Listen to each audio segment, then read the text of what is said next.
ரூபாய் 5,000 மகளிர் உரிமை தொகை. என்ன சொல்கிறதுன்னா தாவேகாவுக்கு நன்றி அப்படின்னு சொல்லணும். தாவேகா இல்லைன்னா இதெல்லாம் நடந்திருக்காது. இந்த அரசு எந்த அளவுக்கு பயந்து நடுங்கி ஓட்டு வராமல் போயிடுமோ அப்படின்ற மாதிரியான நிச்சயமாக ஓட்டு வராது. நீ எவ்வளோ தான் பணம் கொடுத்தாலும் மக்கள் முட்டாள்கள் கிடையாது. They know every thing, they are வாட்சிங், தே கேனாட் ஸ்பீக். உங்களை மாதிரியோ என்ன மாதிரியோ ஓப்பனாக பேச முடியாது. ஆனால் அவங்களுக்கு எல்லாமே தெரியும் இல்லையா? அந்த ஒற்றை நாளுக்காக வெயிட் பண்ணியிருப்பாங்க. அன்னைக்கு தாங்கன்னா ஒரு அமுக்கு தலையெழுத்தையே மாற்றி விட்டு போயிடுவாங்க. இந்த அரசு மேலே பெண்களுக்கு உண்மையிலே நம்பிக்கை இல்லை. ஒரு விஷயம், நீங்கள் 5,000 ரூபாய் கொடுத்தா மட்டும் கடைசி காலத்தில் மாறிடுமா? இங்கே பெண்களுக்கு பாதுகாப்பு இருக்கா? போராட்டம் அப்படிங்கிறது எந்த கட்சி ஆட்சிக்கு வந்தாலும் போராட்டங்கள் ஒரு பார்ட்டாக இருந்துட்டு தான். போராட்டங்கள் ஒரு பார்ட்டாக இருக்குமா? இன்னைக்கு எதுக்காக போராடப்படுகிறதுன்னு இருக்குல்ல. இவங்க தேர்தல் அறிக்கையில் சொன்னதை நிறைவேற்றுங்கன்னா இங்கே போராட்டம். எங்கள் தலைவரை இழிவுபடுத்துறதா நினச்சி சொசைட்டியில் ஹாஃபாக இருக்கிற பெண்களை அசிங்கப்படுத்திருக்காரு. மோசமான கருத்து. அவர் உண்மையிலே மன்னிப்பு கேட்கணும். அவர் இதுக்கு முன்னாடி ஏடிஎம்கேல தான் இருந்தது. ஒரு பெண்ணை தலைமையேற்று ஒர்க் பண்ணவர் தானே. அவங்களும் ஒரு நடிகை தானே. நடிகை இல்லையா? Jayalalithaa she was an actress. இது பிஜேபிக்கு போனதெல்லாம் ஒரு புத்தி மாறிடுச்சா? இப்போ ஒரு வாழ்நாள் சாதனையாளர் விருது கொடுத்துருக்காங்களே ஒருத்தர், அவர் யாரு? எஸ்வி சேக். அவர் மேலே உள்ள வழக்கில் தண்டனை கொடுத்தாங்களே, என்ன வழக்கு இது? உங்களை மாதிரி விமன் ஜேர்னலிஸ்ட்டை தப்பாக பேசினது தான் வழக்கு. ஊழலை ஒழிப்பேன் அப்படின்னு விஜய் சொல்கிறாரு. ஆனால் எப்படி ஒழிப்பேன்னு சொல்ல மாட்டேங்கிறாரு. ஒரு ஊழல் அதிகாரிகள் ஒரு 10 பேர் இருக்காங்களே, 10 பேர் மேலே வழக்கு போட்டு அவங்கள ஜெயிலில் போட்டு வழக்கை சீக்கிரம் முடிச்சு 150க்கு மேற்பட்ட தொகுதிகளில் நாங்கள் 30% அப்போ ஒட்டுமொத்தமாக தமிழ்நாடு ஃபுல்லாக பார்த்தோம்னா தலைநகர் சென்னையில் நிறைய கருத்து கணிப்புகள் சொல்கிறது க்ளீன் ஸ்வீப் பண்ணிடுவாங்க தாவேகான்னு. சென்னை மட்டும் இல்லைங்க, த்ரோ தமிழ்நாடு. இது ஒரு அமைதியான அலை. இது சைலண்ட் வேவ். அது வி வேவ் அப்படின்வாங்க. வி வேவ்னா என்னது? விஜய் வேவ். அது ரொம்ப சைலண்ட்டாக இருக்குது. You know when the actual storm எப்போ வரப்போதோ அப்போ தான் இந்த புயலுக்கு முன்னாடி ஒரு பெரிய அமைதி தானே இருக்கும். அது வரும்போது தெரியும். பட் பர்டிகுலர்லி சென்னையில் க்ளீன் ஸ்வீப் அப்படிங்கும்போது நாட் ஒன்லி இன் சென்னை.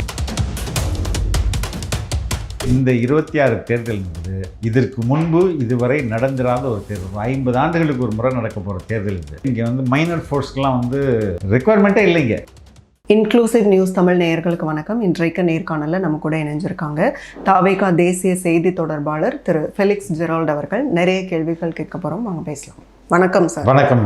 அதாவது விஜய் அவர்களுடைய சேலம் ஸ்பீச்சு, அதில் உங்களை கவர்ந்த விஷயம் என்னென்ன? 2 விஷயம். ஒன்று அந்த என் வாக்கு விற்பனைக்கல்ல அப்படின்ற மாதிரி ஒரு உறுதிமொழி. அது ரொம்ப முக்கியமானது. நான் தொடர்ச்சியாக எங்கள் தலைவர்கிட்ட தான் என்னை எதிர்பார்த்துக்கிட்டே இருந்தேன். இனிமேல் ஒவ்வொரு மக்கள் சந்திப்புலையும் ஒவ்வொரு பொதுக்கூட்டத்துலேயும் இதை சொல்லும்போது அதில் ஒரு பெரிய மாற்றம் ஏற்படும். ஏன்னா என்டாஸ் பண்ணுறதுன்னு சொல்லுவாங்கள்ல. எதுக்கு ஒரு நடிகர் ஒரு விளம்பரத்தில் நடிக்கிறாரு? அந்த நடிகருக்குன்னு ஒரு குட்வில் இருக்குது. அந்த குட்வில்லோடு அந்த ப்ராடக்ட்டும் அசோசியேட் ஆகிடுது. அதே மாதிரி தான் ஒரு அவேர்னஸ் ப்ரோக்ராம் அப்படின்போது ஒரு பெரிய பாப்புலரான மனிதரை கூப்பிட்டு சொல்லுவாங்க. ஏன்னா அது அவங்க வாயில் சொல்லும்போது அதுக்கான தாக்கம் ரொம்ப அதிகம். அது மாதிரி தான் இதுவும். அது மாதிரி தான் இதுவும். ஸோ ஒரு இவ்வளோ பெரிய ஒரு கரிஸ்மேட்டிக் லீடர் அதை சொல்லும்போது மற்ற யாராலையும் சொல்லவே முடியாது. சொன்னாலும் கேட்க மாட்டாங்க. இல்லை, கொடுக்குறவங்களே சொல்ல முடியாதுல்ல. ஏடிஎம்கே கொடுக்கும், அவங்க சொல்ல முடியாது காசு வாங்கிட்டு ஓட்டு போடாதீங்கன்னு. இப்போ உங்கள் ஓட்டே போட மாட்டேன்டான்றான். அதே மாதிரி தான் டிஎம்கேக்கும். ஸோ அப்போது இது ஒரு முக்கியமான ஆஸ்பெக்ட் ஆஃப் த ஸ்பீச்சாக நான் பார்க்குறேன். ரெண்டாவது இங்கே ஸ்டாலினா விஜயா அப்படின்றது இண்டிவிஜுவலைஸ் காட்டி கேட்குறதுக்குல அது ரெண்டும் ரொம்ப best part of the speech அப்படின்றத நான் பார்க்குறேன். நிறைய பார்ட் இருக்குது, இதில் நான் 2 சொல்லணும்னா இதுதாங்க. அதாவது சேலம் கூட்டத்தில் ஒருவர் உயிரிழந்தார். அது அவருக்கு ஹெல்த் இஷ்யூஸ் இருந்திருக்கு அப்படிங்கிறது அவங்க குடும்பத்தினர் கூட சொல்லியிருக்கிறாங்க. ஆனாலும் தாவேகாவோட கூட்டம் அப்படின்னாலே உயிரிழப்பு அப்படிங்கிற மாதிரி. அண்மையில் உதயநிதி ஸ்டாலின் ஒரு திருமணத்துக்கு போகும்போது அங்கே 2 பேர் இருந்திருக்கிறாங்க. எலக்ட்ரிக் ஷாக் அடிச்சு. அது இங்கே பேச வரலாதா? இல்லை. ஏன் அப்போ இதை ஏதாவது ஒரு குறை சொல்லணும் அப்படின்றத அது ஊதி பெருசாக்குது. அதை யாருமே பேசலையே. தாவேகாரங்க போய் அவங்களுக்கு மாலை போட்டு வராங்க. ஆனாலும் தாவேகா கூட்டத்துக்கு வந்திருந்தப்பதான் அவர் உயிரிழந்தாரு. விஜய் அது சம்பந்தமா எதுவுமே கருத்து 2 லட்சம் அவங்களுக்கான 5 லட்சம் ஏதோ கொடுத்துருக்குறாங்கன்னு நினைக்கிறேன். அதை அவங்க ஃபேமிலி அதை அக்செப்ட் பண்ணிட்டாங்க. இதை எவ்வளோ கொச்சைப்படுத்துகிறாங்க. ஒரு ஆவடி நாசர் என்ன சொல்கிறேன், 1/2 செஞ்சுரி அடிச்சிட்டாரு, இன்னும் அடிக்கிட்டு அது என்ன மனநிலை? இது ஒரு மனநிலையா? இப்போ திமுகவில் தான் செத்ததே இல்லை இது வரையும். அவங்களோட மாநாடுகள் தான் செத்துருக்காங்க. 3 பேர் செத்துருக்காங்க, 2 பேர் செத்துருக்காங்க. இப்போ 2026 இது இப்போ எலக்ட்ரிஃபைடு எலக்ட்ரிக்கில் கரண்ட் ஷாக் அடிக்கிற அளவுக்கு அங்கே எந்த மேனேஜ்மெண்ட் சரியில்லையா? அதை பேசல, யாருமே பேசலையே. ஏன் அதை கொஸ்டின் நம்ம வைக்கணும்ல. 5000 ரூபாய் மகளிர் உரிமை தொகை என்ன சொல்கிறதுன்னா, தாவேக்காவுக்கு நன்றி அப்படின்னு சொல்லணும். ஏன்னா தாவேக்கா வந்து இல்லைன்னா இதெல்லாம் நடந்திருக்காது. இதுக்கு இப்போ சம்மர் இப்போ தான் வந்துருதா முதல் முறையாக? போன வருஷமும் வந்தது. அப்போ ஏன் கொடுக்கல? இது இந்த மக்களுக்கு நேரடியாக இந்த அரசு லஞ்சம் கொடுக்குது ஓட்டுக்கு அப்படின்றத நம்ம புரிஞ்சுக்கணும். அதில் வந்து அருண்ராஜ் அவர்கள் ஒரு கேள்வி கூட எழுப்பியிருந்தாங்க. அதாவது சட்டப்பேரவையில் எதுவுமே சொல்லாமல் டைரெக்டாக எப்படி வந்து அடுத்த நிதியாண்டுக்கான அந்த 2000 ருபீஸை வந்து கிரெடிட் பண்ணிட்டாங்க ஆல்ரெடி. அப்போது அனுமதி இல்லாமல் எப்படி அதை கிரெடிட் பண்ணுறாங்க அப்படிங்கிற. இந்த அரசு எதையுமே முறையான அரசு அது. அந்த பணத்தை எங்கேருந்து எடுத்து கொடுக்குறாங்க? ஒடுக்கப்பட்ட மக்களுக்கு, பட்டியலினத்த மக்களுக்கு கொடுக்க வேண்டிய அந்த தொகையும் போய் அதில் சேருதில்ல. இந்த அரசு எந்த அளவுக்கு பயந்து நடுங்கி இப்போ ஓட்டு வராமல் போயிடுமோ அப்படின்ற மாதிரியான, நிச்சயமாக ஓட்டு வராது. நீ எவ்வளோ தான் பணம் கொடுத்தாலும் மக்கள் வந்து முட்டாள்கள் கிடையாது. They know every thing, they are வாட்சிங், தே கேனாட் ஸ்பீக். உங்களை மாதிரியோ என்ன மாதிரியோ ஓப்பனாக வந்து பேச முடியாது. ஆனால் அவங்களுக்கு எல்லாமே தெரியும் இல்லையா? அந்த ஒற்றை நாளுக்காக வெயிட் பண்ணிட்டு இருப்பாங்க. அன்னைக்கு தாங்கன்னா ஒரு அமுக்கு தலையெழுத்தையே மாற்றி விட்டு போயிடுவாங்க. அதாவது பீகாரில் எலெக்ஷனில் கூட நிதிஷ்குமார் அவர்கள் வந்து ஜெயிச்சது கூட அவர் வந்து 10,000 கொடுத்து தான் இல்லை. அது 10,000 ஒன் ஆஃப் த ஃபேக்டர்ஸ் தான். அவர் தொடர்ச்சியாக அவரே வந்து விமன் சென்ட்ரிக் பர்சனாக பாலிசியிலேருந்து நிறைய மாற்றிருக்கார். குழந்தைங்களுக்கு வந்து, பெண் குழந்தைகளுக்கு ஸ்கூலுக்கு போகிறதுக்கு வந்து சைக்கிள், அதுக்கப்புறம் மதுக்கடைகளை மூடுறது, அதுக்கப்புறம் இது அது தொடர்ச்சியாக விமன் டெவலப்மெண்ட்டுக்கான ஒரு அமைச்சர் அப்படின்றத அவர் பில்ட் பண்ணிகிட்டே வந்திருக்கிறாரு. இவங்க வந்து கடைசி நேரத்தில் சாக போகிற நேரத்தில் சங்கரா இந்த 5000 ரூபான்னு கொடுத்தா அது எப்படி முடியும்? அப்போ அந்த கால்குலேஷன் வேற. இவங்க ட்ரஸ்ட், இந்த அரசு மேலே பெண்களுக்கு உண்மையிலே நம்பிக்கை இல்லை. ஒரு விஷயம், நீங்கள் 5000 ரூபாய் கொடுத்தா மட்டும் கடைசி காலத்தில் மாறிடுமா? இங்கே வந்து பெண்களுக்கு பாதுகாப்பு இருக்குதா? பெண்களுக்கு எதிரான குற்றங்கள் அதிகரிச்சிருக்கா? டாஸ்மாக் பற்றிய கருத்து என்னது? சட்டம் ஒழுங்கு பற்றி சொல்லும்போது இப்போ அண்ணா யூனிவர்சிட்டி கேஸ்லாம் நடக்கும்போது இது வந்து திமுக ஆட்சிக்கு வந்து அந்த எலெக்ஷனில் வந்து அது ஒரு தாக்கத்தை ஏற்படுத்துமான்னு கேட்டால் நிறைய பத்திரிகையாளர்கள் சொன்னாங்க இந்த இன்சிடெண்ட், இந்த ஒரு இன்சிடெண்ட் வந்து தாக்கமாக மாறாது அப்படி தான் சொன்னாங்க. அப்போ அப்படி தானே சட்டம் ஒழுங்கையும்? இல்லை, சட்டம் ஒழுங்கு அப்படி இல்லை. பாதிக்கப்பட்ட இண்டிவிஜுவல்ஸ் எவ்வளோ பேர் இருப்பாங்க? இந்த அரசால் பாதிக்கப்பட்ட நபர்கள் இருக்காங்களா, அவங்க எவ்வளோ பேர் இருப்பாங்க? எத்தனை கோடி இருப்பாங்க? அரசு ஊழியராக இருக்கலாம், ஆசிரியர்களாக இருக்கலாம், தூய்மை பணியாளர்களாக இருக்கலாம், செவிலியர்களாக இருக்கலாம், அங்கன்வாடி ஊழியர்களாக இருக்கலாம், பகுதி நேர ஆசிரியர்களாக இருக்கலாம். இதெல்லாம் சமூகத்தில் ஒரு அங்கம் தானே. நெசவாளர்களாக இருக்கலாம், சிறு குறு தொழிலாளர்களாக இருக்கலாம், தொழில் முனைவோராக இருக்கலாம். பட் போராட்டம் அப்படிங்கிறது எந்த கட்சி ஆட்சிக்கு வந்தாலும் போராட்டங்கள் ஒரு பார்ட்டாக இருந்துட்டு தான். போராட்டங்கள் ஒரு பார்ட்டாக இருக்குமா? இன்னைக்கு எதுக்காக போராடப்படுகிறதுன்னு இருக்குல்ல. இவங்க தேர்தல் அறிக்கையில் சொன்னதை நிறைவேற்றுங்கன்னு தான் இங்கே போராட்டம். யாரும் எங்களுக்கு புதுசாக இதை பண்ணி கொடுங்கன்னு யாருமே போராடல. நீங்கள் தானேங்க சொன்னீங்க 5 வருஷத்துக்கு முன்னாடி சொன்னீங்களே, நாங்கள் வந்தோடனே இதை பண்ணிடுவோன்ட்டு போகிறீங்க, பண்ணிட்டு போங்க அப்படின்றாங்க. கனிமொழி அவர்கள் சொன்னாங்க 400க்கும் மேற்பட்ட வாக்குறுதிகளை வந்து நிறைவேற்ற இருக்கிறோம், அதில் வந்து நிறைவேற்றாத பாதி வந்து பரிசீலனையில் இருக்குது. சில திட்டங்கள் எந்த 400 சொன்னாங்க? அவங்களுக்கு கொடுத்த வாக்குறுதிகளை அவங்க நிறைவேற்றிட்டாங்களோ என்ன தெரியல. மக்களுக்கு கொடுத்த வாக்குறுதிகள் என்னாச்சு? தைரியமாக போய் நீங்கள் நகையெல்லாம் கடன் வைங்க, வந்தோடனே நாங்கள் திருப்பி தந்துடுவோம். நாங்கள் உண்மையில நிறைய பேர் போய் வச்சான், என்னாச்சு? ஸ்டூடெண்ட்டுக்கு கடன் என்னாச்சு? 1000 ரூபாய் கொடுத்துட்டா ஒட்டுமொத்த மகளிரையும் பிடிச்சிடுவான் அப்படின்னு நினைக்கிறது இட்ஸ் அ ஸ்டூபிடிட்டி. நயினார் அவர்கள் த்ரிஷாவை வச்சு விஜய் அவர்களை விமர்சித்தது, அதுக்கு வந்து திமுக பெண் எம்பிக்களே வந்து கண்டனம் தெரிவிச்சிருக்காங்க. ஸோ இதை வந்து தாவேக்கா எப்படி இல்லைங்க, அவர் ரொம்ப மோசமான கருத்து. அவர் உண்மையிலே மன்னிப்பு கேட்கணும். ஏன்னா எங்கள் தலைவரை இழிவுபடுத்துகிறதா நினச்சி ஒட்டுமொத்த ஒரு ஒரு ஒரு என்ன சொல்கிறது, ஒரு நம்ம சொசைட்டியில் ஹாஃபாக இருக்கிற பெண்களை வந்து அசிங்கப்படுத்திருக்கிறாரு. அதுனா என்ன, அது கேரக்டர் அசாசினேஷன் தானே. அது எப்படி அவர் பேசலாம்? அவர் இதுக்கு முன்னாடி ஏடிஎம்கேல தான் இருந்தார். ஒரு பெண்ணை தலைமையேற்று ஒர்க் பண்ணவர் தானே. அவங்களும் ஒரு நடிகை தானே. நடிகை இல்லையா? Jayalalithaa she was an actress. எந்த இது பிஜேபிக்கு போனதெல்லாம் ஒரு புத்தி மாறிடுச்சா? ஆனால் ஆர்எஸ்எஸ்ஸை பொறுத்த வரைக்கும் அவங்க வந்து செகண்டரி சிட்டிசன் தான் பெண்கள் என்பவர்கள்.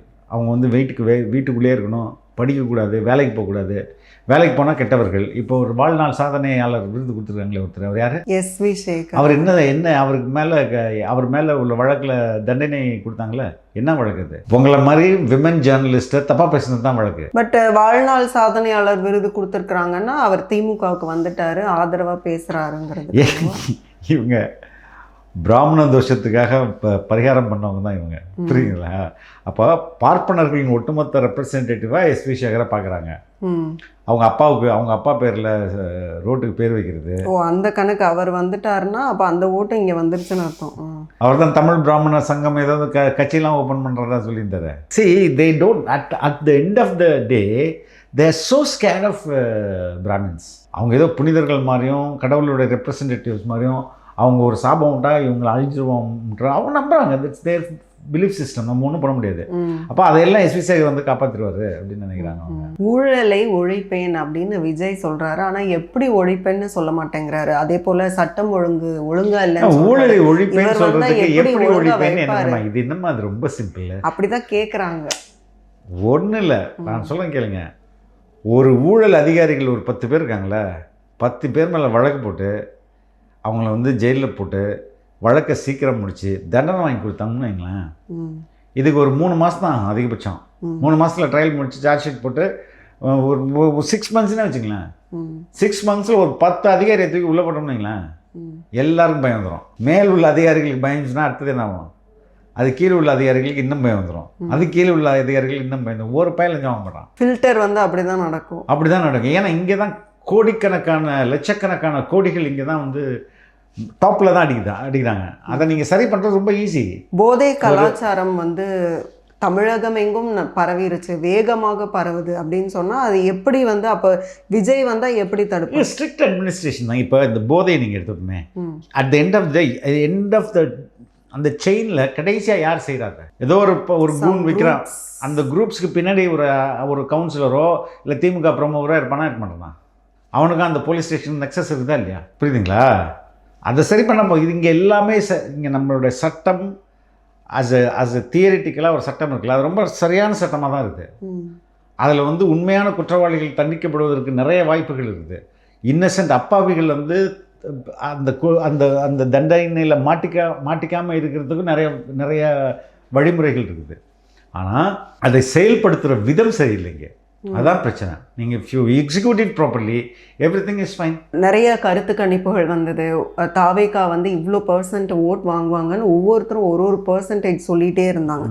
இப்போ விஜய் அவர்களே வந்து 30% அப்படின்னு சொல்லும்போது எப்படி, எந்த அடிப்படையில் சொன்னார்? கற்பனையின் அடிப்படையில் இல்லை, ஆய்வுகளின் அடிப்படையில் தான். நாங்கள் ஆய்வுகள் நடத்துகிறோம். Own services. ஆமாம், இன்டர்னல் சர்வேஸ். நானே சொன்னேன் நம்ம அது. ஓகே, அதுபடி வந்து 30% வருதா? 30+. 30க்கும் அதிகமான. செங்கோட்டையன் அவர்கள் எப்படி 40%க்கும் மேலேன்னு அப்புறம் எப்படி சொன்னாங்க? இல்லைம்மா, தலைவர் சொல்லும்போது எக்ஸாக்ட் நம்பரை விட கொஞ்சம் கம்மியாக தான் சொல்லியிருப்பாரு. ஏன்னா எனக்கே நல்லா தெரியும், 150க்கு மேற்பட்ட தொகுதிகளில் நாங்கள் வந்து 30% அப்போது, புரியுதுங்களா? ஒட்டுமொத்தமாக தமிழ்நாடு ஃபுல்லாக பார்த்தோம்னா கிட்டத்தட்ட 40% வரும். ரெஜிஸ்டர்ட் ஓட்டேம்மா, இப்போ இந்த ஆப்பில் ரெஜிஸ்டர் பண்ணியிருப்பாங்களா, ரொம்ப ஸ்ட்ரிக்டான app. You have to give your election ஐடியில், இப்போ ஓட்டர் ஐடியில் இருக்கிற நம்பர் போட்டால் தான் உள்ளே போகும். அதிலே மோர் தென் 1.5 crores வந்துருக்காங்களா, அவெல்லாம் ஓட்டர்ஸ். அவங்க அப்படியே கன்வெர்ட் ஆனாலே 30% அப்போ வந்துடும். இப்போ ரெஜிஸ்டர் ஆகாத எத்தனை பேர் இருப்பாங்க? தலைநகர் சென்னையில் நிறைய கருத்து கணிப்புகள் சொல்கிறது க்ளீன் ஸ்வீப் பண்ணிடுவாங்க தாவேகான்னு. அப்போ அந்த அளவுக்கு வந்து சென்னையில் ஏன் தாவேகாவுக்கு? எனக்கு தெரிஞ்சு 2 வருஷத்துக்கு முன்னே 2%ல் ஆரம்பித்தாங்க. நம்மளே இதை பற்றி பேசியிருக்கோம் நினைக்கிறேன். நீங்களே கேட்டீங்க, என்ன சார் எல்லாம் 2% சொல்கிறாங்க, நான் அப்போவே 20% 25% சொன்னேன். நீங்களாம் வந்து என்ன சார் சாத்தியமே இல்லாமல் சொல்கிறீங்க அப்படின்னு கேட்டீங்க. சரிங்களா? சென்னை மட்டும் இல்லைங்க, த்ரோட் தமிழ்நாடு இது ஒரு அமைதியான அலை. இது சைலண்ட் வேவ். அது வி வேவ் அப்படின்வாங்க. வி வேவ்னா என்னது? விஜய் வேவ். அது ரொம்ப சைலண்ட்டாக இருக்குது. You know when the actual storm எப்போ வரப்போதோ அப்போ தான் இந்த புயலுக்கு முன்னாடி ஒரு பெரிய அமைதி தானே இருக்கும். அது வரும்போது தெரியும். பட் பர்டிகுலர்லி சென்னையில் க்ளீன் ஸ்வீப் அப்படிங்கும்போது not only in Chennai, the entire Tamil Nadu clean sweep. இதை எடுத்துக்கிறோம், நடக்குதான்னு பார்க்கலாம். உறுதியாக நடக்கும். சசிகலா அவர்கள் வந்து அரசியலை விட்டே நான் போகிறேன் அப்படின்லாம் சொன்ன காலகட்டம் இருக்குது. இன்றைக்கி புதிய கட்சியை வந்து தொடங்குறாங்க. ஸோ அப்போ அதன் பின்னணியில் யார் பிஜேபி இருக்கிறாங்க, பேர் என்ன சொல்லலை, தெரியல. புதிய கட்சியை தொடங்குகிறார். அப்புறம் பொதுக்கூட்டம்லாம் பந்தக்கால் நட்டுருக்குறாங்க, அதுவும் பசும்பொன்னுலன்னு நினைக்கிறேன். ஸோ இந்த இந்த இந்த ஃபேக்டர் வந்து என்ன தாக்கத்தை ஏற்படுத்தும்? I don't think so. She is in spend force. But அந்த ஏரியாவில் அவங்களுக்கு செல்வாக்கு இருக்குன்னு சொல்கிறாங்க. இந்த 26 தேர்தல் என்பது இதற்கு முன்பு இதுவரை நடந்திராத ஒரு தேர்தல். 50 ஆண்டுகளுக்கு ஒரு முறை நடக்க போகிற தேர்தல் இது. இதில் வந்து இங்கே வந்து மைனர் ஃபோர்ஸ்க்கெலாம் வந்து தெர் இஸ் நோ ரெக்குவயர்மெண்ட்டே இல்லைங்க. மிக்க நன்றி. ரொம்ப நன்றி.